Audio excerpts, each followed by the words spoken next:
আল্লাহ রাব্বুল আলামিন কোরআন নাজিল করার মাধ্যমে দুনিয়ার সমস্ত কিছুর সমাধান দিয়েছেন। আপনি জানলে অবাক হবেন, বিজ্ঞান উন্নত হওয়ার মূল সোর্স হলো আল কোরআন। বিজ্ঞান দুনিয়ার মধ্যে যত কিছু উন্নত করেছে অধিকাংশ জিনিস কোরআন থেকে সোর্স নিয়ে তারা উন্নত হয়েছে। আপনারা সবাই জানেন পৃথিবী সৃষ্টির ইতিহাস স্টিফেন হকিং এর মাধ্যমে দুনিয়ার মানুষ আধুনিক বিগ ব্যাং থিওরির কথা জেনেছেন। আপনি জানলে অবাক হবেন, রব্বুল আলামিন ১৫০০ বছর আগে সূরাতুল আম্বিয়া এর ৩০ নম্বর আয়াতে এই বিগ ব্যাং থিওরির ব্যাখ্যাটাও আল্লাহ ঢুকায়া দিয়েছেন। সুবহানাল্লাহ। আল্লাহ রাব্বুল আলামিন বললেন, আওয়ালাম ইয়ারাল্লাযীনা কাফারু আন্নাস সামাওয়াতি ওয়াল আরদা কানাতা রাতকান ফাফাতাকনাহুমা। আল্লাহ রাব্বুল আলামিন এই আয়াতের মধ্যে পৃথিবী সৃষ্টির ইতিহাস কত সুন্দর করে জানালেন। দুনিয়ার সমস্ত কাফেরদেরকে আল্লাহ বলতেছেন, কাফের মুশরিকরা কি দেখে না আসমান জমিন একত্রিত ছিল আমি আল্লাহর অর্ডারের কারণে, সেই ওয়াহিদাম মিন গাজ একত্রিত গ্যাসীয় কণার মতো ছিল, আমি আল্লাহর অর্ডারের কারণে আলাদা আলাদা হয়েছে। সুবহানাল্লাহ। এই বিগ ব্যাং থিওরিকে ক্লিয়ার করার জন্য আরেকটা দলিল দেই। রব্বুল আলামিন ১৫০০ বছর আগে সূরাতুল হামিম আস-সাজদায়ের ১৪ নম্বর আয়াতে দুনিয়ার মানুষদেরকে সুন্দর করে জানালেন, সুম্মাস্তাওয়া ইলাস সামাই ওয়া হিয়া দুখানুন ফাকালা লাহা ওয়া লিল আরদি ইতিয়া তাওআন আও কারহা قالتا أتينا طائعين। আল্লাহ রাব্বুল আলামিন এই আয়াতের মধ্যে দুনিয়ার মানুষদেরকে ক্লিয়ার করলেন, আপনি তো বিজ্ঞান উন্নত হওয়ার কারণে আপনি কোরআনকে ব্যাকডেটেড কিতাব বলে আপনি অকুপকা দেন, কোরআনকে আপনি ব্যাকডেটেড কিতাব বলে আপনি মানুষদের কাছে পরিচিত করান। বিজ্ঞান শিকার কারণে আপনি উলামায়ে কেরামদেরকে কাঠ মোল্লা বলে গালি দেন। আপনি শুনে রাখেন, যেই বিজ্ঞান উন্নত হওয়ার কারণে বিগ ব্যাং থিওরির কথা মাত্র ১৫০ থেকে ২০০ বছর আগে জেনেছেন, রব্বুল আলামিন ১৫০০ বছর আগে বিগ ব্যাং থিওরির কথা সূরাতুল হামিম আস-সাজদায়ের মধ্যে ক্লিয়ার করেছেন। সুবহানাল্লাহ। আল্লাহ রাব্বুল আলামিন বললেন, সুম্মাস্তাওয়া ইলাস সামাই ওয়া হিয়া দুখানুন ফাকালা লাহা ওয়া লিল আরদি ইতিয়া طوعا أو كرها قالتا أتينا طائعين। আল্লাহ তাআলা এই আয়াতের মধ্যে বলল, দুনিয়ার আসমান জমিন যখন কানা শাইআন ওয়াহিদাম মিন গাজ গ্যাসীয় কণার মতো একত্রিত ছিল, আসমানের দিকে যখন আল্লাহ তাআলা মনোনিবেশন করেছেন, জমিনের দিকে মনোনিবেশন করার সঙ্গে সঙ্গে ইচ্ছায় অনিচ্ছায় আসমান জমিন সব কিছু আলাদা আলাদা হয়ে গিয়েছে। সুবহানাল্লাহ। ইন্নাল হামদালিল্লাহি নাহমাদুহু ওয়া নাস্তাঈনুহু ওয়া নাস্তাগফিরুহু ওয়া নু'মিনু বিহি ونتوكل عليه ونعوذ بالله من شرور أنفسنا ومن سيئات أعمالنا من يهده الله فلا مضل له ومن يضلل فلا هادي له أي فلن تجد له وليا مرشدا ونشهد أن لا إله إلا الله وحده لا شريك له والذي لا ضد له ولا ند له لا مثل له ولا مثيل له ولا كفيل له لا شبه له ولا شبيه له لا ولد له ولا والد له وهو الواحد الفرد الصمد لم يلد ولم يولد ولم يكن له كفوا أحد ونشهد أن سيدنا ونبينا وبشيرنا ومولانا محمدا عبد الله ورسوله أرسله بالحق بشيرا ونذيرا وداعيا إلى الله بإذنه وسراجا منيرا أما بعد فقد قال الله تعالى في كلامه المجيد وفي فرقانه الحميد أعوذ بالله من الشيطان الرجيم بسم الله الرحمن الرحيم والشمس تجري لمستقر لها ذلك تقدير العزيز العليم إن الله وملائكته يصلون على النبي يا أيها الذين آمنوا صلوا عليه وسلموا تسليما اللهم صل على محمد وعلى آل محمد كما صليت على إبراهيم وعلى آل إبراهيم إنك حميد مجيد اللهم بارك على محمد وعلى آل محمد كما باركت على إبراهيم وعلى آل إبراهيم إنك حميد مجيد ربي زدني علما ربي زدني علما ربي اشرح لي صدري ويسر لي أمري واحلل عقدة من لساني يفقه قولي الله يا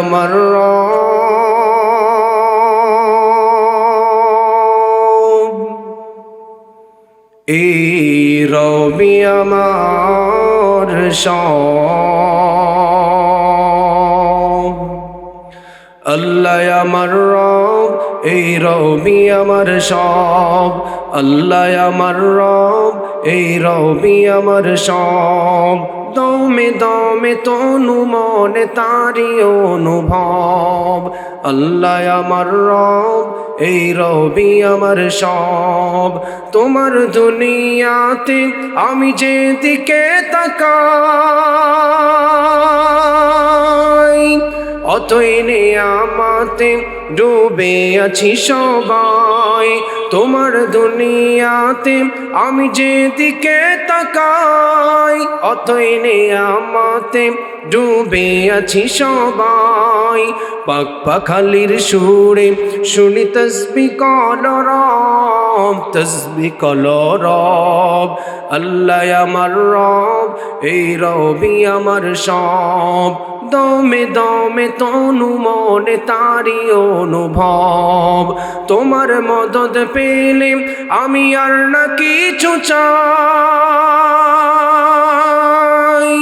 তোমার প্রেমের অনড় আমি কি দিয়ে নিভাই, তোমার মদদ পেলে আমি আর না কিছু চাই, তোমার প্রেমের অনড় আমি কি দিয়ে নিভাই, যার হয়েছ তুমি তার নেই যে পরাভয়, নেই যে পরাভয়।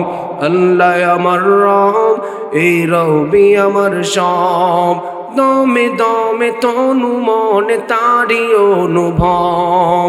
আল্লাহ আমার রব, এই রবি আমার সব। পৃথিবীতে 4,500 ধর্ম আছে। কয় হাজার? আরো জুড়ে বলেন।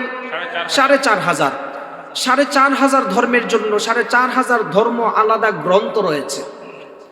4,500 আলাদা গ্রন্থের মধ্যে সারা পৃথিবীর মধ্যে সবচাইতে দামি একটি কিতাব, যেই কিতাব শেষ নবী মুহাম্মদুর রাসূলুল্লাহ সাল্লাল্লাহু আলাইহি ওয়াসাল্লামের উপর নাজিল করেছেন, আল কোরআন। সুবহানাল্লাহ পড়েন। তো এজাজের আলোকে যদি আমি তাফসীর করতে যাই, সর্বপ্রথম কোরআনের আজমত আপনাদেরকে বুঝতে হবে। কোরআন এমন এক কিতাব, সারা পৃথিবীর 4,500 ধর্ম বইয়ের মধ্যে আপনি যদি খুঁজে দেখেন, এই কোরআন এমন এক কিতাব, সারা পৃথিবীর অন্যান্য ধর্ম বইয়ের চাইতে কোরআন সারা পৃথিবীতে সবচাইতে বেশি তেলাওয়াত করা হয়। বলেন সুবহানাল্লাহ। এক্সাম্পল হিসেবে আপনাদেরকে উদাহরণ দেই। আমাদের আধুনিক জ্যোতির্বিজ্ঞানী, আধুনিক মহাকাশ বিজ্ঞানীরা যখন উন্নত হয়েছে, তারা মানুষদেরকে তথ্য দিয়েছেন পৃথিবীর আহ্নিক গতি, বার্ষিক গতি গণায়মানের ক্ষেত্রে সারা পৃথিবীতে টাইমের ব্যবধান আছে। টাইমের ব্যবধান থাকার কারণে সারা পৃথিবীর মধ্যে যেহেতু টাইমের ব্যবধান আছে, ভারতের একটা টাইম, বাংলাদেশের একটা টাইম, এই আপনাদের কাছে হয়তো এখানে ভারতের বর্ডার আছে, আপনি দেখবেন ভারতের টাইমের সাথে বাংলাদেশের টাইমের কিছু বেমিল আছে না নাই? এখন যদি বাংলাদেশের মধ্যে 7:30 বাজে, ইউনাইটেড স্টেট অফ আমেরিকার দিকে তাকাবেন, সেখানে দিনের বেলা। আপনি যদি বাংলাদেশের টাইমের দিকে তাকান আর ইংল্যান্ডের টাইমের দিকে তাকান, দেখবেন আলাদা আলাদা টাইমের ব্যবধান আছে। আধুনিক জ্যোতির্বিজ্ঞানীদের দাবি অনুযায়ী এজাজে এলমির আলোকে কথা বলতে গেলে এটা তুলে ধরতে হয়। আধুনিক জ্যোতির্বিজ্ঞানীদের দাবি অনুযায়ী টাইমের ব্যবধান থাকার কারণে সারা পৃথিবীর কোনো না কোনো দেশের মধ্যে মুসলিম রয়েছে। মুসলমান থাকা মানেই সারা পৃথিবীর কোনো না কোনো জায়গার মধ্যে প্রতিনিয়ত আজান হয়। আজান হওয়া মাত্রই প্রত্যেক মুসলমানরা মসজিদের মধ্যে দৌড়িয়ে যায়, মসজিদের মধ্যে দাঁড়িয়ে নামাজ পড়ে। এর মাধ্যমেই বোঝা যায় সারা পৃথিবীর অন্যান্য ধর্ম বইয়ের চাইতে কোরআন সবচাইতে বেশি তেলাওয়াত করা হয়। বলেন সুবহানাল্লাহ। এই কোরআন সারা পৃথিবীর 4,500 ধর্মের যত কিতাব আছে তার থেকে দামি হওয়ার অন্যতম একটি কারণ হচ্ছে, এই কোরআন এমন এক কিতাব, যেই কিতাব সারা পৃথিবীর অন্যান্য ধর্ম বইয়ের চাইতে সবচাইতে বেশি ছাপাখানায়ও ছাপা হয়েছে। সুবহানাল্লাহ পড়েন। আর এই কোরআন এমন এক কিতাব, যেই কিতাবের আইনকে রক্ষা করার জন্য, যেই কিতাবের আইনকে সমাজে বাস্তবায়ন করার জন্য লক্ষ লক্ষ যুবকরা অকাতরে তাদের জীবন দিয়েছেন। ঠিক কিনা বলেন? এখনো পর্যন্ত যারা কোরআনের বিরোধিতা করে, এখনো পর্যন্ত যারা ওলামায়ে কেরামদেরকে গালি দেয়, মনে রাখবেন আবু জাহেলের মতো তাদের মৃত্যু হবে। ঠিক কিনা বলেন? আপনারা বুঝবেন কোরআন সবচাইতে বেশি তেলাওয়াত করা হয়। দ্বিতীয় নাম্বার পয়েন্টে আসেন। কোরআন সারা পৃথিবীর অন্যান্য ধর্ম বইয়ের চাইতে এজাজের আলোকে সবচাইতে দামি হওয়ার দ্বিতীয় নাম্বার কারণ হচ্ছে, যেই ব্যক্তি তেলাওয়াত করে তার ভালো লাগে, যেই ব্যক্তি তেলাওয়াত শুনে তারও ভালো লাগে। তারপরে তাফসিরে আসবো। সুবহানাল্লাহ পড়েন। আপনাদেরকে উদাহরণ দেই। এই যে আপনাদের মসজিদে এখানে আজান হয়েছে, নামাজ পড়েছেন, এর উদাহরণ দিয়ে যাই, আলোচনা বুঝবেন। কেন বললাম কোরআন তেলাওয়াত করলে ভালো লাগে, তেলাওয়াত শুনলেও ভালো লাগে? ইমাম সাহেব যখন নামাজে দাঁড়ায়, একদিনও কি আপনারা বলেছেন হুজুর সূরা ফাতিহা 50 বছর যাবত শুনতেছি, আপনি নামাজের মধ্যে দাঁড়ায় পড়েন, আজকে বুখারীর শেষ হাদিস দিয়ে নামাজ পড়ান, বলার চান্স আছে? নাকি আপনাদের এই সরু খেলের কেউ বলছে যে হুজুর আর ভাল লাগতেছে না, আপনি সূরা ফাতিহা বাদ দেন, বুখারীর শেষ হাদিস পড়ান? চান্স আছে? নাই। এখানে হাজী সাহেব কে আছেন? হাত তুলেন তো দেখি। 1 2 এরকম আছে।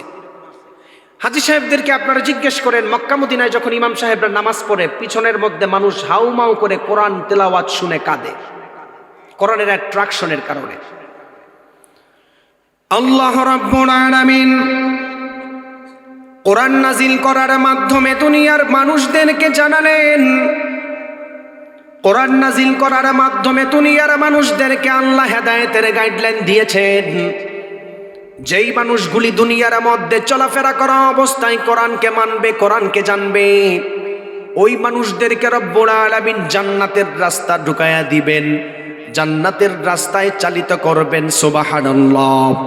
কোরআন সারা পৃথিবীর মধ্যে দামি হওয়ার অন্যতম একটা কারণ হলো এই কোরআন যেই ব্যক্তি তেলাওয়াত করে তারও ভালো লাগে, যেই ব্যক্তি তেলাওয়াত শুনে তারও ভালো লাগে।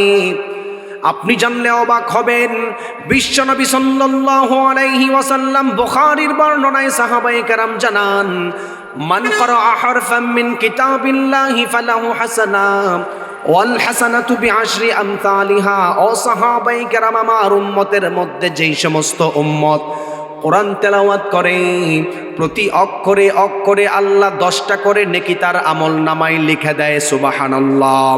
সাহাবায়ে কেরাম আমার নবীকে বলল, গো আল্লাহর নবী, আপনি তো বলেছেন প্রতি অক্ষরে অক্ষরে 10টা করে নেকি দেওয়া হবে। ওগো আল্লাহর নবী, আলিফ লাম মিম 3টা মিলে কি 10টা নেকি হবে নাকি আলাদা আলাদা নেকি হবে? আপনি জানলে অবাক হবেন। বিশ্বনবী সাল্লাল্লাহু আলাইহি ওয়াসাল্লাম উম্মতদেরকে কত সুন্দর করে জবাব দিলেন।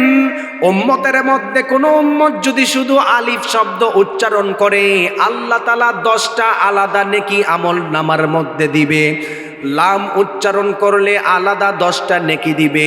মিম উচ্চারণ করার কারণে 3টা অক্ষরে আলাদা 30টা নেকি দিবে। সুবহানাল্লাহ। এই কোরআন সারা পৃথিবীর মধ্যে দামি হওয়ার অন্যতম একটা কারণ হলো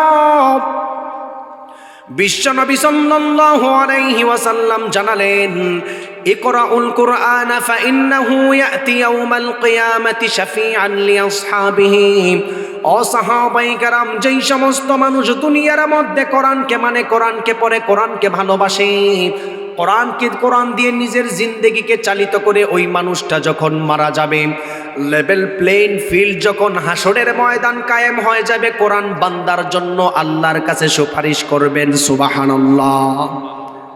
তো কোরআন সারা পৃথিবীর মধ্যে সবচাইতে দামি হওয়ার মূল কারণ কি? এই কোরআন পৃথিবীর কেউ বলতে পারবে না আমার বই পড়েন আপনার জন্য হাসরের ময়দানে শাফাআত করবেন, বলতে পারবে কেউ? বলতে পারবে না। নবী গ্যারান্টি দিয়ে বলতেছেন, কোরআন ওয়ালাদের জন্য কোরআন হাসরের ময়দানে আল্লাহর কাছে শাফাআত করবেন যতক্ষণ পর্যন্ত না মাফ না করবেন। সুবহানাল্লাহ বলে। আল্লাহ রাব্বুল আলামিন কোরআন নাযিল করার মাধ্যমে দুনিয়ার মানুষদেরকে জানালেন কোরআন তেলাওয়াত করার মাধ্যমে মানুষদের সম্মান কেমন ভাবে বেড়ে যায়। আমি আমার তাফসীরের আয়াতের মধ্যে ঢুকবো এর আগে উদাহরণ দেই।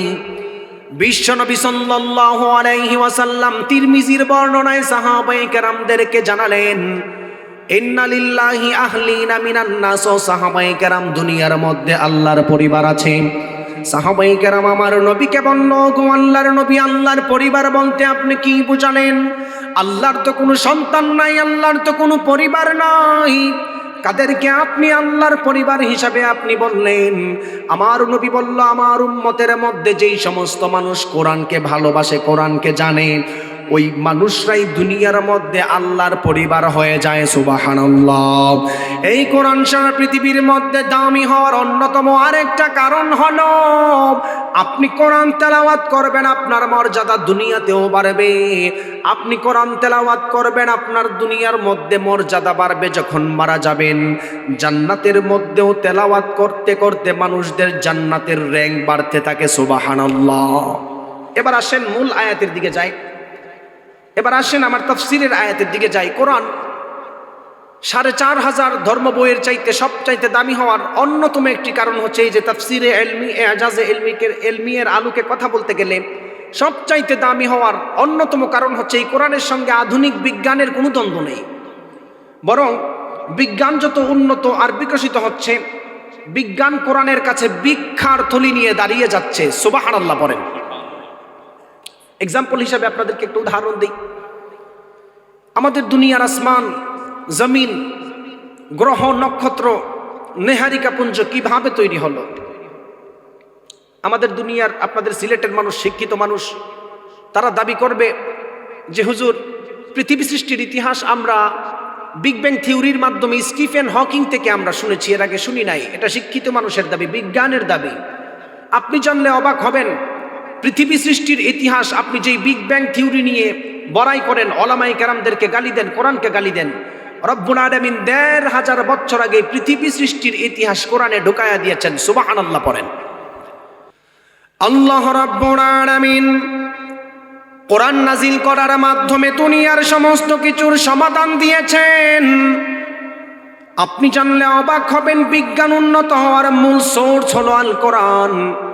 বিজ্ঞান দুনিয়ার মধ্যে যত কিছু উন্নত করেছে অধিকাংশ জিনিস কোরআন থেকে সোর্স নিয়ে তারা উন্নত হয়েছে। আপনারা সবাই জানেন পৃথিবী সৃষ্টির ইতিহাস স্টিফেন হকিং এর মাধ্যমে দুনিয়ার মানুষ আধুনিক বিগ ব্যাং থিওরির কথা জেনেছেন। আপনি জানলে অবাক হবেন, রব্বুল আলামিন ১৫০০ বছর আগে সূরাতুল আম্বিয়া এর ৩০ নম্বর আয়াতে এই বিগ ব্যাং থিওরির ব্যাখ্যাটাও আল্লাহ ঢুকায়া দিয়েছেন। সুবহানাল্লাহ। আল্লাহ রাব্বুল আলামিন বললেন, আওয়ালাম ইয়ারাল্লাযীনা কাফারু আন্নাস সামাওয়াতি ওয়াল আরদা কানাতা রাতকান ফাফাতাকনাহুমা। আল্লাহ রাব্বুল আলামিন এই আয়াতের মধ্যে পৃথিবী সৃষ্টির ইতিহাস কত সুন্দর করে জানালেন। দুনিয়ার সমস্ত কাফেরদেরকে আল্লাহ বলতেছেন, কাফের মুশরিকরা কি দেখে না আসমান জমিন একত্রিত ছিল আমি আল্লাহর অর্ডারের কারণে, সেই ওয়াহিদাম মিন গাজ, একত্রিত গ্যাসীয় কণার মতো ছিল, আমি আল্লাহর অর্ডারের কারণে আলাদা আলাদা হয়েছে। সুবহানাল্লাহ। এই বিগ ব্যাং থিওরিকে ক্লিয়ার করার জন্য আরেকটা দলিল দেই। রব্বুল আলামিন ১৫০০ বছর আগে সূরাতুল হামিম আস-সাজদায়ের ১৪ নম্বর আয়াতে দুনিয়ার মানুষদেরকে সুন্দর করে জানালেন, সুম্মাস্তাওয়া ইলাস সামাই ওয়া হিয়া দুখানুন ফাকালা লাহা ওয়া লিল আরদি ইতিয়া তাওআন আও কারহা قالتا أتينا طائعين।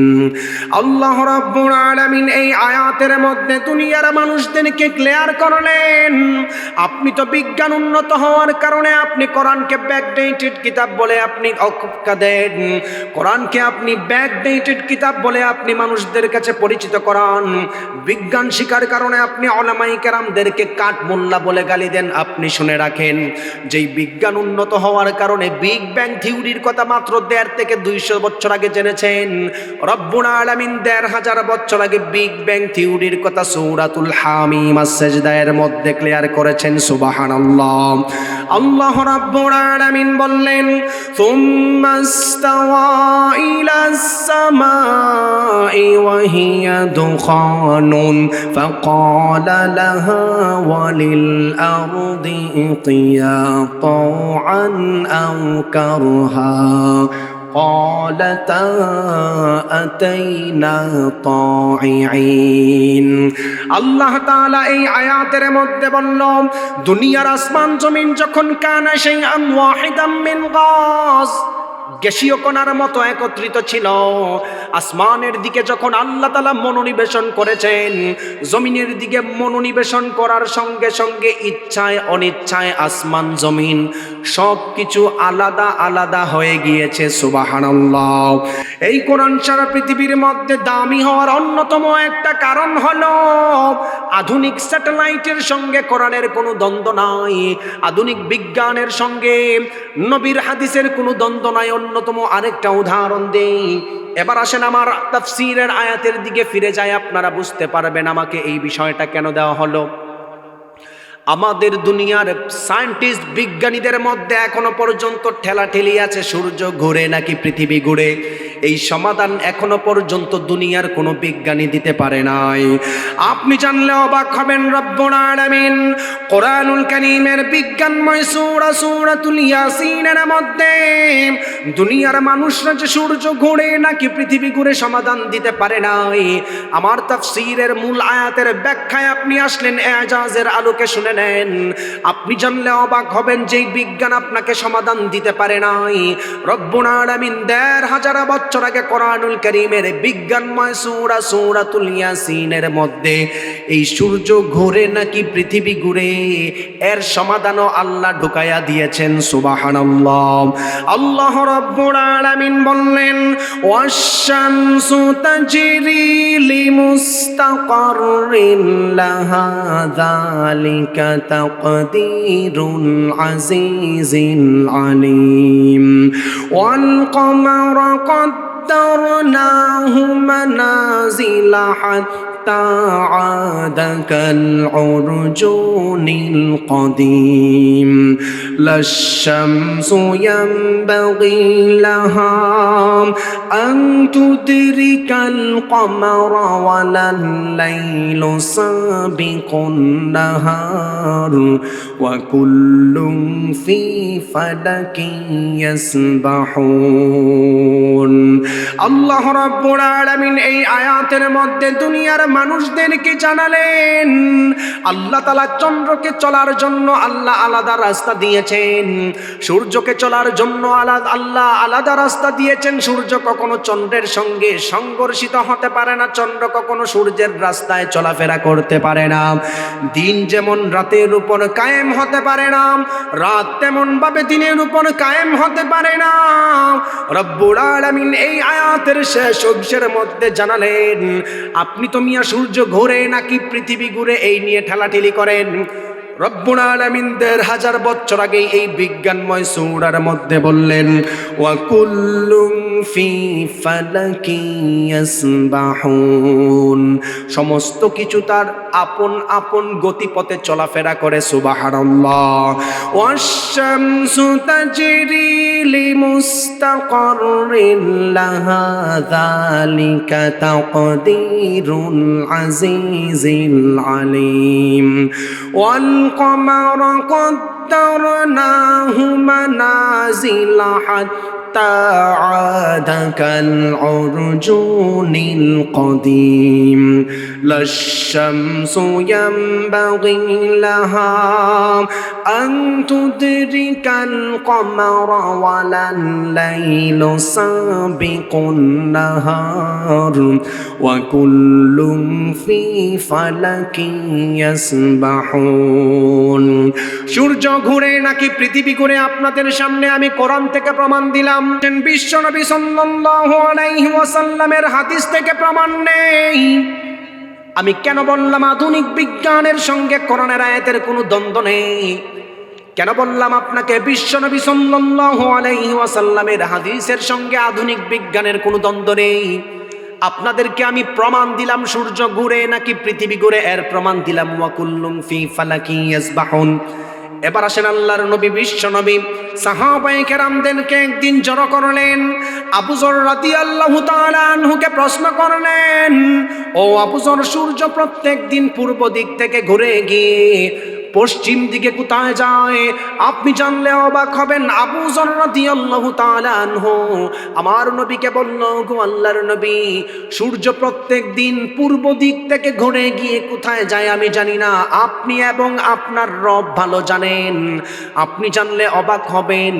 আল্লাহর নবী সাহাবায়ে কেরামদেরকে এমন একটা সুন্দর জবাব দিলেন, ও আবু যর, তুমি দিলেন কান লাগায় শুনে নাও, সূর্য প্রত্যেক দিন পূর্ব দিক থেকে ঘুরে গিয়ে পশ্চিম দিকে আল্লাহর কুদরতি পায়ের মধ্যে সেজদা করে। সুবহানাল্লাহ। শুধু সেজদা করে তারা বসে থাকে না, আপনি জানলে অবাক হবেন। আল্লাহর নবী সাহাবীদেরকে জানালেন, সূর্য প্রত্যেক দিন পশ্চিম দিকে আল্লাহর কুদরতি পায়ে সেজদা করে। আমার আল্লাহকে বলল, গো আল্লাহ, আপনি যদি আমাকে অনুমতি দেন, ঘুরে গিয়ে আবার আমি পূর্ব দিকে উদিত হতে চাই। ও আবু যর, আল্লাহ তাআলা অর্ডার দেয়, এমন একটা জমানার মধ্যে সায়াতি আলান নাসি জামান, এমন একটা জমানার মধ্যে মানুষগুলি উপনীত হবে যেই জমানার মধ্যে সূর্য পূর্ব দিক থেকে ঘুরে গিয়ে আল্লাহর কুদরতি পায়ে সেজদা করবে, কিন্তু আর দ্বিতীয়বার ঘোরার অনুমতি পাবে না। কিয়ামতের আগে পশ্চিম দিকে সূর্য উদিত হবে। এর মাধ্যমেই বোঝা যায়, 1 নাম্বার তাফসীরের আয়াতের মধ্যে বোঝা যায় ওয়া কুল্লুম ফি ফালাকি ইয়াসবাহুন, সমস্ত কিছু তার আপন আপন গতিপথে চলাফেরা করে। আমার নবীর হাদিস থেকে প্রমাণ পেলাম সূর্য তার আলাদা রাস্তায় চলে। সুবহানাল্লাহ। কোরআন সারা পৃথিবীর মধ্যে দামি হওয়ার অন্যতম কারণ হচ্ছে তাফসীরে ইলমের দিকে, এজাজে ইলমের আলোকে এটার সাথে বিজ্ঞানের কোনো দ্বন্দ্ব নাই। তার আরেকটা উদাহরণ দেই, আপনারা বুঝতে পারবেন। আপনাদের শরীর দিয়ে একটা উদাহরণ দেই। আমার সাথে সবাই একটু 2 হাত তুলেন, কষ্ট করে 2টা হাত তুলেন। আমাদের 2টা হাতে আঙ্গুল আছে কয়টা? আরো জোরে বলেন, আরো জোরে বলেন। 10টা। 2টা হাতের মধ্যে 10টা আঙ্গুল। এবার নামান, আমি বলি, আপনাদের শরীরের সাথে মিলাইয়া নেন। আমার এজাজের আলোকে তাফসীর আপনি মিলাই নেন।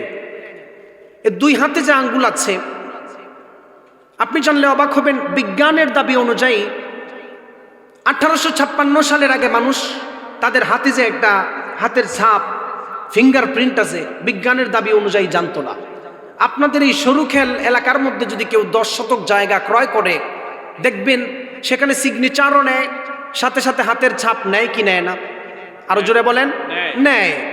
আপনি জানলে অবাক হবেন, 1856 সালে উইলিয়াম হার্সাল নামের একজন ব্রিটিশ বিজ্ঞানী মানবদেহের উপর রিসার্চ করেছেন। উনি জানিয়েছেন পৃথিবীতে 7 থেকে 800 কোটি মানুষ রয়েছে, তাদের সমস্ত শরীর আমি প্রত্নতাত্ত্বিকভাবে আমি রিসার্চ করে দেখলাম, তাদের হাতের মধ্যে একটা জিনিস আছে যেটাকে ফিঙ্গারপ্রিন্ট, আরবিতে বাসমাত বলা হয়, বাংলাতে হাতের ছাপ বলা হয়। বিজ্ঞানের দাবি অনুযায়ী 1856 সালের আগে দুনিয়ার মানুষ ফিঙ্গারপ্রিন্টের তথ্য জানতো না। আপনি জানলে অবাক হবেন, যেই কিতাবকে আপনি ব্যাকডেটেড কিতাব বলেন, যেই কিতাবকে আপনি মোল্লাদের কিতাব বলেন, আপনি আপনার সন্তানকে মাদ্রাসায় পড়াতে চান না, আপনি জানলে অবাক হবেন এই ফিঙ্গারপ্রিন্টের তথ্য রব্বুল আলামিন ১৫০০ বছর আগে সূরাতুল কিয়ামা এর ৩ এবং ৪ নম্বর আয়াতে ঢুকায়া দিয়েছেন। সুবহানাল্লাহ বলেন।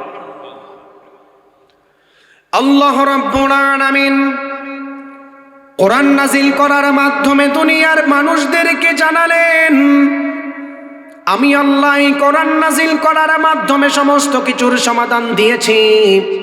আমাদের সমাজের মানুষ বিজ্ঞান শিকার কারণে ফিঙ্গারপ্রিন্টের তথ্য নিয়ে বড়াই করে। বিজ্ঞানের দাবি অনুযায়ী 1856 সালের আগে ফিঙ্গারপ্রিন্টের কথা মানুষ জানতো না। আপনি জানলে অবাক হবেন, রব্বুল আলামিন ১৫০০ বছর আগে সূরাতুল কিয়ামা এর ৩ এবং ৪ নম্বর আয়াতে ফিঙ্গারপ্রিন্টের তথ্য ঢুকায়া দিয়েছেন। সুবহানাল্লাহ। আল্লাহ রাব্বুল আলামিন বললেন, আয়াহসাবুল ইনসানু আল্লান নাজমা'a ইযামা বালা কাদিরিনা আলা আন নুসাউইয়া বানানা। আল্লাহ রাব্বুল আলামিন এই আয়াতের মধ্যে কাফেরদেরকে চ্যালেঞ্জ করে বললেন, কাফের মুশরিকরা তারা বিশ্বাস করত মারা যাওয়ার পরে হাসরের ময়দানে তাদেরকে একত্রিত করা হবে না। আপনি জানলে অবাক হবেন, রব্বুল আলামিন কাফেরদের বিরুদ্ধে আয়াত নাজিল করে বলল, মারা যাওয়ার পরে শরীর যদি খণ্ড বিচ্ছিন্ন হয়ে যায়, হাসরের ময়দানে মানুষদের হাতের অগ্রভাগ তোলার ক্ষমতা আমি আল্লাহ রাখি। সুবহানাল্লাহ। আল্লাহ রাব্বুল আলামিন বললেন, আয়াহসাবুল ইনসানু আন্নান নাজমা'a ইযামা বালা কাদিরিনা আলা আন নুসাউইয়া বানানা। এই কোরআনের সঙ্গে বর্তমান আধুনিক বিজ্ঞানের কোনো দ্বন্দ্ব নাই। আরেকটা উদাহরণ দিলে আপনারা বুঝতে পারবেন। আমাদের সমাজের মানুষগুলি বাহিরের দেশে পড়াশোনা করে, বাহিরের দেশে পড়াশোনা করে দুনিয়াতে দাবি করে কোরআন তো কোনো আধুনিক কিতাব নয়, কোরআন এমন একটা পুরাতন কিতাব যার মধ্যে দুনিয়ার অনেক কিছু নাই। আপনি জানলে অবাক হবেন, সামনের দিকে যত কিছু বিজ্ঞান উন্নত করবে তার কথাও আল্লাহ কোরআনে ঢুকায়া দিয়েছেন। সুবহানাল্লাহ। আমার কথা আপনারা বুঝতেছেন? আমি আসলে স্টেজে সাউন্ড না পাইলে আমার কথা বলা আসলে ঠিক মতো হয় না, যতটুকু আছে বলে যাই। আমাদের সমাজের মানুষ, আপনাদের শিক্ষিত সমাজ, সিলেটের মানুষ, আমি প্রশ্ন করি, আপনারা অসুস্থ হলে হসপিটালে যান কি যান না? নাকি কেউ কেউ আবার যান না? যান। আপনার সন্তানকে আপনি বাহিরের দেশে MBBS, FCPS, FRCS এর ডক্টরেট করার জন্য তাদেরকে আপনি পাঠাইলেন। এই যে আধুনিক চিকিৎসা বিজ্ঞান, কোথা থেকে উন্নত হলো আপনি তো একবারও খেয়াল করেন নাই। এই যে হসপিটালে যান, আপনার কোমরের ব্যথা, ফ্রন্টাল লবের সমস্যা, অক্সিপিটাল লবের সমস্যা, এক্সচেঞ্জ সেন্টারের সমস্যা, কোমরের সমস্যা, হার্টের সমস্যা, আপনি হসপিটালে চলে যান দৌড় দিয়ে, কোনো সমস্যা নাই। একবারও তো আপনি চিন্তা করলেন আপনার সিভিলাইজেশন, আপনার সভ্যতা কি? আমি দ্য ইনডিউরিং লিগাসি অফ মুসলিম সিভিলাইজেশনের আলোকে কথাটি বলতেছি, শোনেন। আপনাদের দুনিয়ার মানুষ, আমাদের দুনিয়ার মানুষ এখনো জানে চিকিৎসা বিজ্ঞান হয়তো কোনো ইহুদি তৈরি করেছেন, কোনো খ্রিস্টান তৈরি করেছেন। আপনি জানলে অবাক হবেন, পৃথিবীতে সর্বপ্রথম আধুনিক চিকিৎসা বিজ্ঞানের উৎপন্ন করেছেন একজন মুসলিম ডাক্তার, যাকে মুহাদ্দিসুদ্দাহার ওয়ান্নাহার ওয়াল বাহার, স্পেনের একজন মুহাদ্দিস আবুল কাসেম আল জাহরাবি রহমতুল্লাহ আলাইহি, সুবহানাল্লাহ বলেন। চিকিৎসা বিজ্ঞান উন্নত করতে গিয়ে উনি সর্বপ্রথম 30 খণ্ড কিতাব লিখেছেন। 30 খণ্ড কিতাব লিখে তিনি এমনভাবে বইগুলি রেখে গিয়েছেন, আপনি জানলে অবাক হবেন, এখনো পর্যন্ত কেউ এমবিবিএস, এফসিপিএস, এফআরসিএস এর ডক্টরেট যদি কেউ আনতে চায়, তাহলে তারা আবুল কাসেম আল জাহরাবি রহমতুল্লাহ আলাইহির ওই কিতাব পড়েই আনতে হয়, সুবহানাল্লাহ পড়েন। আবুল কাসেম আল জাহরাবি রহমতুল্লাহ আলাইহি সর্বপ্রথম যখন চিকিৎসা বিজ্ঞান শুরু করেন, ওনার কাছে মানুষ যেত, উনি প্রেসক্রিপশন লিখতেন। আপনাদের সমাজের প্রেসক্রিপশন আছে না নাই? আরো জোরে বলেন, আছে না নাই? আপনাদের ডক্টরের কাছে গেলে, স্যার আমার তো কোমরের ব্যথা, আপনাকে ঔষধ দিবে। স্যার আমার তো ঘুম হচ্ছে না, আপনাকে ঘুমের ওষুধ দিবে। একটা প্রেসক্রিপশন দেয়, আপনি দেখবেন অনেক ঔষধ লেখা থাকে, কিন্তু ডান সাইডে কর্নারের মধ্যে RX লেখা থাকে। দেখছেন কিনা? কিছু কিছু মানুষ দেখছেন, কিছু কিছু মানুষ দেখেন নাই, কারণ আমরা অসচেতন মুসলমান। আবুল কাসেম আল জাহরাবি রহমতুল্লাহ আলাইহি চিকিৎসা বিজ্ঞান উন্নত করতে গিয়ে উনি বিসমিল্লাহ লিখে ট্রিটমেন্ট করতেন, উনি প্রেসক্রিপশন দিতেন। আর আপনি সভ্যতা না জানার কারণে আপনার মুসলিম সন্তানরা এফসিপিএস, এমবিপিএস, এফআরসিএস এর ডক্টরেট আনে, আবুল কাসেম আল জাহরাবি রহমতুল্লাহি আলাইহির ওই চিকিৎসার বই পড়ে। আপনাকে আমি বলি, এই RX এর কথা আপনি জিজ্ঞেস করেন নাই যে স্যার সমস্ত ওষুধ দিলেন, বুঝলাম RX কোন ওষুধ। আজকে আপনাদেরকে নতুন তথ্য দিয়ে চাই, হয়তো আপনাদেরকে কোনো আলোচক বলেছে কিনা আমি জানি না। RX কেন দেয় জানেন? মুসলিম সভ্যতা যখন ডাউন হয়ে যায়, মুসলিম সভ্যতাকে সত্যিকারের জন্য পিছনে ফেলানোর জন্য ইহুদি খ্রিস্টানরা এটাকে ল্যাটিন ভাষায় রূপান্তরিত করে বিসমিল্লাহর জায়গায় RX দিয়েছেন। RX এর একটা অন্যতম মিনিং হচ্ছে, আমাদের ডক্টর সাহেবরা বলেন এই নিন, না, RX এর অন্যতম একটি মিনিং হচ্ছে, ওই জমানার কিছু মানুষ মিশরীয় গ্রিক দেবীকে অনুসরণ করত। কাকে অনুসরণ করত? কথা বুঝেন নাই? মিশরীয় গ্রিক দেবীকে অনুসরণ করত। ওই মিশরীয় গ্রিক দেবীকে অনুসরণ করার মাধ্যমে তাদের আকীদা হচ্ছে ওই মানুষরা কখনো আর অসুস্থ হবে না। নাউজুবিল্লাহ পড়েন। সুস্থতা দেওয়ার মালিক কে? অসুস্থতা দেওয়ার মালিক কে? আল্লাহ। RX দিয়ে আমাদের মুসলিম সভ্যতাকে পিছনে ফেলার একটা বিরাট চক্রান্ত ইহুদি খ্রিস্টানরা করেছেন। আজকের এই তাফসীরুল কোরআন মাহফিল থেকে আমাদের একটাই দাবি, আমাদের মুসলিম ডাক্তার যারা রয়েছেন, আমাদের মুসলিম ডাক্তার যারা রয়েছেন, বাহিরের দেশে এমবিবিএস, এফসিপিএস, এফআরসিএস ডক্টরেট করেন, কোনো সমস্যা নাই। বাংলাদেশে আসার পরে RX দিয়ে প্রেসক্রিপশন চাই না, বিসমিল্লাহ দিয়ে প্রেসক্রিপশন চাই। ঠিক কিনা বলেন? আপনি আপনার সিভিলাইজেশন জানেন না, আপনার সভ্যতা আপনি জানেন না, আপনি নিজেকে মুসলিম দাবি করেন। মনে রাখবেন, আপনার ঐতিহ্য ভুলে যাবেন, ইহুদি খ্রিস্টানদের কালচারে আপনি পরিণত হবেন। ঠিক কিনা বলেন? ঠিক। আল্লাহ রাব্বুল আলামিন কোরআন নাজিল করার মাধ্যমে দুনিয়ার মানুষদেরকে জানালেন, এই কোরআন নাজিল করার মাধ্যমে দুনিয়ার সমস্ত কিছুর সমাধান দিয়েছি। যেই মানুষগুলি কোরআনের অনুযায়ী চলে জান্নাতের মধ্যে চলে যাবে, আর যেই মানুষগুলি কোরআন পাওয়ার পরে কোরআনকে মানে নাই, কোরআনকে জানে নাই, কোরআনকে শিখে নাই, ওই মানুষদের সম্পর্কে রব্বুল আলামিন 3টা হুঙ্কার, 3টা হুঁশিয়ার দিয়েছেন। আল্লাহ রব্বুল আলামিন কোরআনুল কারীমের 20 নম্বর সূরা সূরাতুত তাহা এর 124 থেকে 26 নম্বর আয়াতে জানালেন, ওয়ামান আ'রাদা আন যিকরি ফাইন্না লাহু মাঈশাতান দানকা ওয়া নাহশুরুহু ইয়াওমাল কিয়ামাতি আ'মা ক্বালা রাব্বি লিমা হাশারতানি أعمى وقد كنت بصيرا قال كذلك أتتك آياتنا فنسيتها وكذلك اليوم تنسى আল্লাহ রাব্বুল আলামিন এই আয়াতের মধ্যে দুনিয়ার মানুষদেরকে তিনটা হুঁশিয়ারি দিলেন। আপনি জানলে অবাক হবেন, আমাদের সমাজের মানুষ কোরআনকে শিখতে চায় না। আমাদের সমাজের মানুষ যারা কোরআন না শিখে দুনিয়ার মধ্যে চলাফেরা করে, রব্বুল আলামিন বলেন ওয়ামান আরাদা আন যিকরি ফাইন্না লাহু মাঈশাতান দানকা। যেই মানুষগুলি দুনিয়ার মধ্যে কোরআন পাওয়ার পরে কোরআনকে মানে নাই, কোরআনকে জানে নাই, ওই মানুষটা কখনো দুনিয়াতে সুখ শান্তি পাবে না। মাঈশাতান দনকা এর ব্যাখ্যায় ইমাম ফখরুদ্দিন রাজি রহমতুল্লাহি আলাইহি জানান, যেই মানুষটা দুনিয়ার মধ্যে কোরআন না মানার কারণে, যেই মানুষটা দুনিয়ার মধ্যে কোরআন শিখে নাই, কোরআনের অবজ্ঞা করেছে, ওই অবস্থায় যখন মানুষ মারা যাবে আল্লাহ তাআলা কবরে রাখার সঙ্গে কবরটাকে সংকীর্ণ করবেন।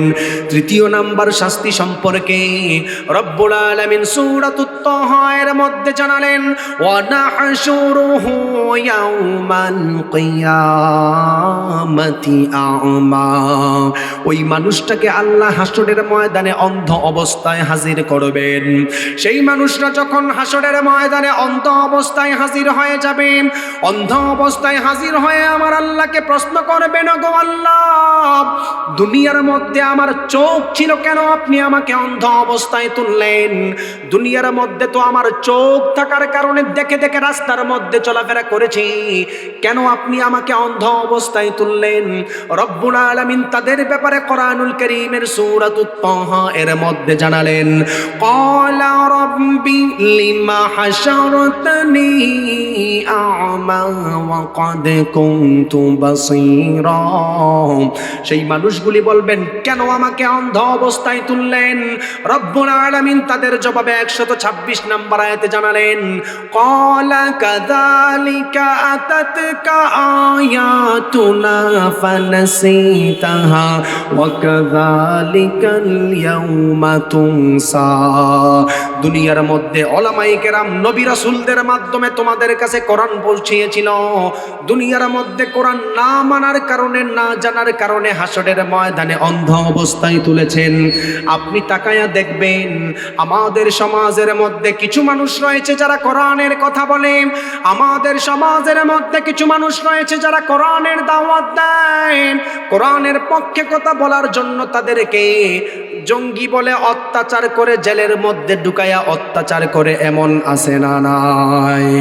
যারা দিবস জামি যায় লড়ে যায় দিন কায়েমের তরে, তুমি তাদেরকেও জঙ্গি বলো বাতিলের সুর ধরে। ফতোয়া দিয়ে উম্মার মাঝে বিভক্তি শুধু বাড়াও, নিজেকে ভাবো হক বাকিরা ভুলে নীতিটা ছড়াও। তুমি ভাঙনের খেলা খেলতে জানো, গড়তে জানো না, খোদার রজ্জু আঁকড়ে ধরে বাঁচতে জানো না। কেমন মুসলমান তুমি একটু বলো না, কেমন তোমার ঈমান একটু ভাবো না। তুমি মিসওয়াক করা ফজিলত তো জানো, কথা বলার আগে তুমি সালাম দেওয়া মানো। শুধু হক কথাটা উচ্চ স্বরে বলতে পারো না, অন্যায় দেখে বারুদ হয়ে জ্বলতে পারো না। শুধু হক কথাটা উচ্চ স্বরে বলতে পারো না, অন্যায় দেখে বারুদ হয়ে জ্বলতে পারো না। কেমন মুসলমান তুমি একটু বলো না, কেমন তোমার ঈমান একটু ভাবো না। তুমি যে কালিমার দাওয়াত দিলে বুকে টেনে তোলে, দেখো সেই কালিমার দাওয়াত দিয়ে কত জোনাজ জেলে। তুমি যেই কোরআনের ওয়াজ করলে হাদিয়া তোহফা মেলে, দেখো সেই কোরআনের ব্যাখ্যা লিখে কেউ ফাঁসিতে ঝোলে।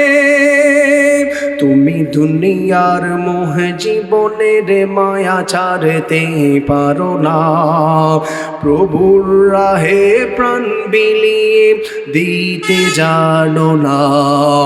কেমন মুসলমান তুমি একটু বলো না, কেমন তোমার ঈমান একটু ভাবো না, ঠিক কিনা? কোরআন মানবেন না, হাসরের ময়দানে অন্ধ অবস্থায় তোলা হবে। এবার আসেন আমি আমার আলোচনার দিকে ফিরে যাই। কোরআন সারা পৃথিবীর মধ্যে সবচাইতে দামি হওয়ার অন্যতম কারণ বলেছিলাম এজাজের আলোকে, তাফসীরে ইলমের আলোকে কোরআনের সাথে বিজ্ঞানের কোনো দ্বন্দ্ব নেই। আরেকটা উদাহরণ দিয়ে স্টেজ থেকে উদাহরণ দিব, বসেন। এই যে একজন মুরব্বী চাচা আছেন, দাড়ি পাকছেন 1 2 3 এরকম 50-60 জনের উপর মুরব্বী আছেন। দাড়ি পাকে কি পাকে না? আপনাদের পাকে না? চুল পাকে কি পাকে না? আপনি জানলে অবাক হবেন, বিজ্ঞান যত উন্নত আর বিকশিত হয়েছে, কোরআন থেকে যে উন্নত হয়েছে প্রমাণ দিয়ে যায়। আপনি আপনার সভ্যতার দিকে একবার খেয়াল করেন। 2006 সালে বিজ্ঞান দাবি করেছেন দুনিয়ার মানুষ বৃদ্ধ হলে তাদের চুল পাকে সাধারণত, এর আগে পাকার কোনো চান্স নাই। 2006 সালে বিজ্ঞান দাবি করেছেন দুনিয়ার বৃদ্ধ মানুষদের চুল পাকে, কোনো কোনো কারণে টেনশনে পড়লে যুবক ছেলেদেরও চুল পাকতে পারে। যুবক ছেলেদের চুল পাকে কি পাকে না? 2006 সালে আমি যখন থিসিস করি আল খালিকু ওয়া ইলমুল কাউনিয়াত এর উপর থিসিস করেছি, চলতেছে। তো থিসিস করতে গিয়ে দেখলাম যে বিজ্ঞানী 2006 সালে এই থিওরি দিয়েছেন যে বৃদ্ধ মানুষের চুল পাকতে পারে, আবার জোয়ান ছেলেদেরও চুল পাকতে পারে। থিসিস পরে দেখলাম ওই বিজ্ঞানী কোরআন থেকে রিসার্চ করে চুরি করে অস্বীকার করেছেন, চুরি করে এই তথ্য মানুষদেরকে দিয়েছেন। সুবহানাল্লাহ পড়েন। এবার আমার থেকে প্রমাণ নেন। ওই বিজ্ঞানী 1500 বছর আগে কোরআনুল কারীমের সূরাতুল মুজাম্মিলের 17 নম্বর আয়াত রিসার্চ করেছেন। 17 নম্বর আয়াতে আল্লাহ তাআলা বলেন ফাকাইফা তাত্তাকুনা ইন কাফারতুম ইয়াওমা ইয়াজআলুল উইলদানা শিবা। সুবহানাল্লাহ পড়েন। আল্লাহ তাআলা বলতেছেন হাসরের ময়দানের ভয়াবহতা। আল্লাহ তাআলা কাফিরদেরকে বলেন, কোন মানুষ যদি দেখতো নবজাতক শিশুরও বৃদ্ধ হয়ে যেত। আর বিজ্ঞান 2006 সালে জানাইছে যে মানুষ বৃদ্ধ হলেও চুল পাকতে পারে, জোয়ান কালে টেনশনে পড়লেও চুল পাকতে পারে। আল্লাহ তাআলা বলতেছেন ভয়াবহতা দেখলে বৃদ্ধ ছোট ছোট নবজাতক শিশু তারাও বৃদ্ধ হয়ে যাবে। ছোট ছোট শিশু তারাও বৃদ্ধ হয়ে যেতে পারে। সূরাতুল মুজাম্মিলের 17 নম্বর আয়াতে। সুবহানাল্লাহ পড়েন। 1900 সালে বিজ্ঞান নতুন তথ্য দিয়েছেন। এই যে আমরা মারা যাব, এতে কোনো সন্দেহ নাই। বিজ্ঞান দাবি করে মানুষ মারা যাওয়ার পরে তাদের শরীরের কিছু কিছু অংশ কোনো কোনো সময় লোহাও হয়ে যায়, পাথরও হয়ে যায়। বিজ্ঞান 1900 সালের দিকে জানিয়েছেন উন্নত হওয়ার কারণে বিজ্ঞানের ভাষায় যাকে প্যারিটাইজ ফসিল বলে, গুগলে সার্চ করবেন প্যারিটাইজ ফসিলের মিনিং কি, আপনি জানলে অবাক হবেন। 1900 সালে যেই বিজ্ঞান আপনাকে জানিয়েছেন মানুষ মারা যাওয়ার পরে তাদের অঙ্গ পাথরও হতে পারে, লোহাও হতে পারে। রব্বুল আলামিন 1500 বছর আগে সূরাতুল বনী ইসরাইলের 50 নম্বর আয়াতে মানুষদেরকে ঘোষণা করেছেন, কুল, হ্যাঁ নবী আপনি বলেন, কুনু হিজারাতান আও হাদিদা। কিছু কিছু মানুষ নবীর কাছে বলতো যে আমাদের কি আবার সবাইকে একত্রিত করা হবে মারা যাওয়ার পরে? কিছু কিছু মানুষের আকীদা আপনি জানবেন, আল আকীদাতু হিয়া যাবিহাতুল ঈমান। আকীদা হচ্ছে ঈমানের খুঁটি, ঈমান হচ্ছে ছাদ, আকীদা হচ্ছে এরকম খুঁটি। যার আকীদা ঠিক নাই তার ঈমান ঠিক নাই, ঠিক কিনা বলেন? কিছু কিছু মানুষ দাবি করত মানুষ মারা যাওয়ার পরে হয়তো তাদেরকে হাসরের ময়দানে আর তোলা হবে না, তাদেরকে একত্রিত করা হবে না। তাদের দাবি ছিল মানুষ মারা যাওয়ার পরে কবরে রাখার পরে হাত পা অস্থি পিণ্ড সবকিছু গলে যাবে, তাদেরকে তোলা হবে না। আল্লাহ তাআলা নবীকে বলেন, নবী হে কুল কুনু হিজারাতান আও হাদিদ, আপনি বলেন কোন মানুষের মারা যাওয়ার পরে তাদের অস্থি পিঞ্জর কোনো জায়গা যদি পাথর হয় কিংবা লোহাও হয়ে যায়, আমি আল্লাহ এটা তোলার সক্ষম রাখি। সুবহানাল্লাহ পড়েন। বিজ্ঞান প্যারিটাইজ ফসিল নামে আপনাদেরকে বুঝাই দিয়েছেন 1900 সালে। এবার বলেন তো দেখি কোরআন আগে না বিজ্ঞান আগে? কোরআন। আরো জোরে বলেন। কোরআন। আরো যত ইনোভেশন দুনিয়ার মধ্যে আসবে কোরআনে আল্লাহ তাআলা সোর্স দিয়ে রেখেছেন সবকিছু। যেমন আপনাদেরকে বলি, ওই যে আপনারা এখন সিএনজি দিয়ে চলেন, আরো কত কিছু দিয়ে চলাফেরা করেন।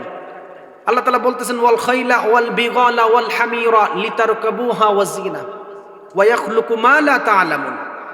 এই ওয়া ইয়াখলুকু মা লা তা'লামুন এর ব্যাখ্যা যদি আপনি তাফসীরে ইলমি ইজাজে ইলমির আলোকে দেখেন, আল্লাহ তাআলা তো গুড়া খচ্চর গাদার কথা বলতেছেন, মানুষের চলার যানবাহন। আল্লাহ তাআলা বলতেছেন ওয়া ইয়াখলুকু মা লা তা'লামুন, এমন কিছু যানবাহনও তৈরি করবেন যেটা তোমাদের ধারণার বাইরে। এই যে এখন সিএনজি চলে, বিমান চলে। আপনি যদি বিজ্ঞানের আলোকে, বিজ্ঞানের দর্শনের আলোকে কোরআনের এই ব্যাখ্যাটা করতে যান, আপনি খুঁজে পাবেন অটোমেটিকলি, যেটা আমাদেরকে আমাদের ইউনিভার্সিটিতে আপনাদের বর্তমান ধর্ম উপদেষ্টা doctor AFM Khaled Hussain, professor Kafiluddin sir আমাদেরকে পড়াইছেন এগুলা, মুস্তফা কামিল মাদানী আমাদেরকে সুন্দর করে এগুলা বুঝাইয়া দিয়েছেন। আমি কেন এই সিভিলাইজেশন নিয়ে বেশি কথা বলি জানেন? কারণ হচ্ছে আমাদের মুসলিমরা, আমাদের মুসলিম সন্তানরা তাদের ঐতিহ্য ভুলে গিয়েছেন। তাদের ঐতিহ্য একবার মনে করা দেওয়ার চেষ্টা আমি করি। এবার আসেন, আপনারা সবাই 5 ওয়াক্ত নামাজ পড়েন কি পড়েন না? আরো জোরে বলেন। কে কে নামাজ পড়েন না? হাত তুলেন তো দেখি। আপনারা নামাজ পড়েন না? আচ্ছা, তারা ভুল করছে। সবাই নামাজ পড়েন।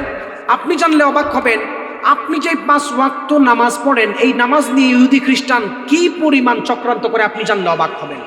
আমাদের পাকিস্তানের বিখ্যাত একজন ডক্টর মাজেদুজ্জামান উসমানী, উনি ইউরোপের একটা ইউনিভার্সিটিতে ফিজিওথেরাপির উপর শিক্ষা নেওয়ার জন্য গিয়েছিলেন। ডক্টর মাজেদুজ্জামান উসমানী ওনার থিসিসের মধ্যে লিখেন, ওনার গবেষণার মধ্যে লিখেন, এখনো কোনো মানুষ যদি ইউরোপ আমেরিকার মধ্যে তাদের ব্রেইনের সমস্যা, উচ্চ রক্তচাপ, স্পাইনাল কর্ডের সমস্যা, কোমরের ব্যথার সমস্যা নিয়ে যায়, সেখানের 2 জন বিখ্যাত ডক্টর চার্লস ফাকনার, স্মিথ অ্যান্ড্রিস, তাদের কাছে যাওয়ার পরে তারা মানুষদেরকে প্রেসক্রিপশনে এমন কিছু ব্যায়ামের কথা দেয় যেই ব্যায়ামগুলা আমাদের 5 ওয়াক্ত নামাজের মতো হুবহুব। সুবহানাল্লাহ বলেন। ডক্টর মাজেদুজ্জামান উসমানী বলেন, শুধু হুবহুব না, আমি কেন বলি আপনার সন্তানকে কোরআন শিক্ষা দিবেন? কোরআন শিক্ষা না দিলে যে আপনি আপনার ঐতিহ্য ভুলে যাবেন, কেন বলি? এবার আসেন, ডক্টর মাজেদুজ্জামান উসমানী বলেন, এই কোরআন থেকে রিসার্চ করে তারা মানুষদেরকে কিভাবে হার্ট ঠিক রাখা লাগে, ব্রেইন ঠিক রাখা লাগে, এটার চিকিৎসা করে। তারা মুসলিম ধর্মের নামাজের নামটা সেখানে উল্লেখ করে নাই, তারা এটা নিজেদের নামে চালাই দিয়েছেন, যেটার নাম হচ্ছেন ইউরোলিঙ্গোস্ট্রিক। গুগলে সার্চ করবেন ইউরোলিঙ্গোস্ট্রিকের ব্যায়ামগুলি কি কি, আপনি দেখলে অবাক হবেন। মানুষের যদি ব্রেইনের সমস্যা হয়, হার্টের সমস্যা হয়, কিডনিতে চাপ পড়ে, প্রস্রাব ঠিক মতো হয় না, এটার বিরাট একটা ট্রিটমেন্ট দেওয়া ইউরোলিঙ্গোস্ট্রিক নামে। যে ইউরোলিঙ্গোস্ট্রিকের ব্যায়াম হুবহুব 5 ওয়াক্ত নামাজের। সুবহানাল্লাহ পড়েন। অথচ আপনি নামাজ পড়তে চান না, অথচ আপনি মসজিদের মধ্যে যেতে চান না, অথচ আপনি 5 ওয়াক্ত নামাজ পড়লে চিন্তা করেন আপনাকে হয়তো আল্লাহ আখিরাতে প্রতিদান দিবেন, দুনিয়াতে প্রতিদান নাই। মনে রাখেন, আধুনিক বিজ্ঞানের আলোকে যেই ব্যক্তি 5 ওয়াক্ত নামাজ সঠিকভাবে পড়বে, ওই মানুষটার ব্রেইনে উচ্চতাপ কখনো হবে না। সুবহানাল্লাহ পড়েন। আল্লাহ তাআলা আমাদেরকে ব্রেইন দিয়েছেন, ব্রেইনের বিভিন্ন পার্টস আল্লাহ আমাদেরকে দিয়েছেন। আমার আলোচনা আপনারা বুঝতেছেন? আমাদেরকে ব্রেইনের বিভিন্ন পার্টস আল্লাহ তাআলা দিয়েছেন। এর মধ্যে অন্যতম একটি পার্টস হচ্ছে এক্সচেঞ্জ সেন্টার। আমি যে আপনাদের সামনে কথা বলতেছি, আমার এক্সচেঞ্জ সেন্টার আমাকে বিভিন্ন সময় খবর পাস করতেছে, আমার মুখ দিয়ে বের হচ্ছে। আমার ব্রেইন আগে কাজ করে, তারপর আগে আপনাদের সামনে আসে। এই এক্সচেঞ্জ সেন্টারের মূল কাজ কি আপনি জানেন? আমি যে কথা বলতেছি, আমি যে ভাবতেছি, এটা আমার কাছে সাপ্লাই করা। সুবহানাল্লাহ পড়েন। বিজ্ঞানের দাবি অনুযায়ী কোনো মানুষের এক্সচেঞ্জ সেন্টার নামের যে সেল, 10 লক্ষ সেলের মধ্যে একদম ছোট একটা সেল, এটা যদি কেউ দুনিয়াতে যন্ত্রে আকারে কনভার্ট করতে চায়, তাহলে ইউনাইটেড স্টেট অফ আমেরিকার এম্পায়ার স্টেটের 100 তলা 6টা বিল্ডিংয়ের সমান যন্ত্র হবে। সুবহানাল্লাহ পড়েন। আল্লাহ তাআলা আমাদেরকে কি নিয়ামত দিয়েছেন? Exchange centre. আধুনিক বিজ্ঞানের দাবি অনুযায়ী বোঝা যায়, মানুষ যখন রাগান্বিত হয়, এক্সচেঞ্জ সেন্টার এত পরিমাণ গরম হয়, মানুষ হার্ট অ্যাটাক করে, ব্রেইন স্ট্রোক করে। কেন? এক্সচেঞ্জ সেন্টার গরম হওয়ার কারণে। আধুনিক বিজ্ঞানের দাবি, এটা যদি যন্ত্রের আকারে কনভার্ট করা হতো আর গরম হতো, পদ্মা নদীর 7টা নদীর পানি দিয়ে ঠান্ডা করা লাগতো। সুবহানাল্লাহ পড়েন। অথচ আপনি 5 ওয়াক্ত নামাজ পড়েন না। আধুনিক বিজ্ঞান জানিয়েছেন, কোনো মানুষ যদি ঠিকমতো 5 ওয়াক্ত নামাজ পড়ে, কোনো মানুষ যদি ঠিকমতো আল্লাহকে ডাকে, সেজদা দেয়, অটোমেটিকলি ওই এক্সচেঞ্জ সেন্টার আল্লাহ ঠান্ডা করে দেয়। সুবহানাল্লাহ পড়েন। আল্লাহ রাব্বুল আলামিন কোরআন নাজিল করার মাধ্যমে দুনিয়ার মানুষদেরকে জানালেন।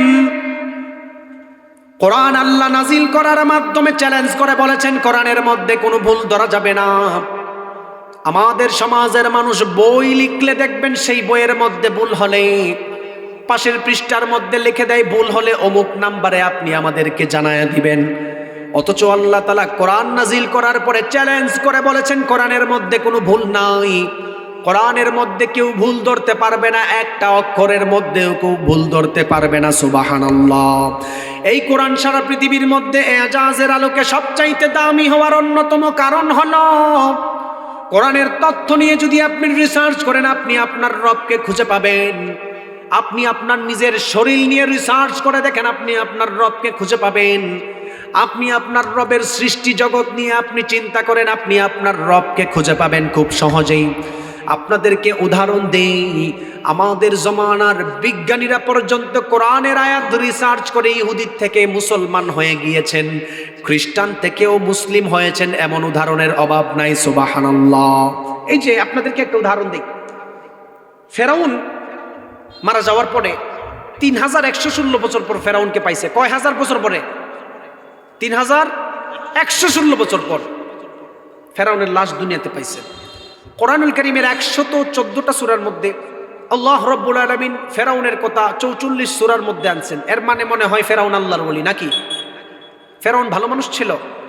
কোরআনুল কারীমের 114টা সূরার মধ্যে 44 সূরায় ফেরাউনের কথা আল্লাহ তাআলা আনছেন। 6236টা আয়াতের মধ্যে আল্লাহ রাব্বুল আলামিন 532টা আয়াতের মধ্যে ফেরাউনের কথা বলছেন। তার মানে মনে হয় ফেরাউন জান্নাতি মানুষ। কি বলেন আপনারা? ভাই চলে আসছেন, আলোচনা করবেন। ফেরাউন কি আল্লাহর ওলি মানুষ? না। এবার আসেন ব্যাখ্যার দিকে যাই। ফেরাউনের লাশ 3116 বছর পরে দুনিয়াতে ভাসানোর মূল হাকিকত কি? ফেরাউনের কথা বারবারে আল্লাহ তাআলা 44 সূরা 532 আয়াতের মধ্যে বলার মূল কারণ কি? স্পষ্ট মুফাসসিরিনে কেরাম বলেছেন, ফেরাউন স্বৈরাচারী করার জন্য দুনিয়ার মধ্যে জোতার বাড়ি খেয়েছেন, স্বৈরাচারী করার জন্য লাঞ্ছিত হয়ে দুনিয়া ত্যাগ করেছেন। এখনো যদি কেউ ফেরাউনের আচরণ করে জুতার মালা নিয়ে পালাইতে হবে, ঠিক কিনা বলেন? ফেরাউনের লাশ 3116 বছর পর পাওয়ার পরে আপনাদের জমানার আমাদের জমানার কিছু ব্রিটিশ বিজ্ঞানী, এর মধ্যে একজন হচ্ছে প্রফেসর ডক্টর মরিস বুকাইলি, উনি বললেন যে স্যার, ফ্রাঁসোয়া মিত্রাকে বললেন, স্যার 3500 বছর আগে ফেরাউন মারা গেছে, 1500 বছর পরে কোরআন নাজিল হয়েছে, এর কথা এখানে কিভাবে আসে? তার মানে কোরআনে ভুল আছে। আপনারা কি বলেন? কোরআনে ভুল আছে? নাই। আমি একদম 5 মিনিটে সংক্ষেপ করি। প্রফেসর ডক্টর মরিস বুকাইলি ফেরাউনের লাশ নিয়ে প্রত্নতাত্ত্বিক রিসার্চ করলেন প্যারিসে আনার পরে। উনি দেখলেন সত্যিই ফেরাউন পানিতে পড়ে মারা গেছেন, যেটা কোরআনের মধ্যে তথ্য দিয়েছেন। প্রফেসর ডক্টর মরিস বুকাইলি চিন্তা করলেন হয়তো কোরআনে ভুল আছে। ফ্রান্সিস ভাষায় ট্রান্সলেট করার পরে কোনো ভুল ধরতে পারেন নাই, ইংলিশ ভাষায় ট্রান্সলেট করার পরে কোনো ভুল ধরতে পারেন নাই। উনি চিন্তা করলেন আরবি ওয়ার্ড দিয়ে যেহেতু কোরআন নাজিল হয়েছে, কোরআন আরবি ভাষায় শিখবো, তারপরে ভুল ধরবো। ভুল ধরা কি সম্ভব? আরো জোরে বলেন। সম্ভব না। উনি আরব কান্ট্রি থেকে আরবি ভাষা আত্মস্থ করলেন। প্রফেসর ডক্টর মরিস বুকাইলি আরবি ভাষায় কোরআনগুলি একদম এজাজ এবং তাফসিরে ইলমির আলোকেই করতে হয়।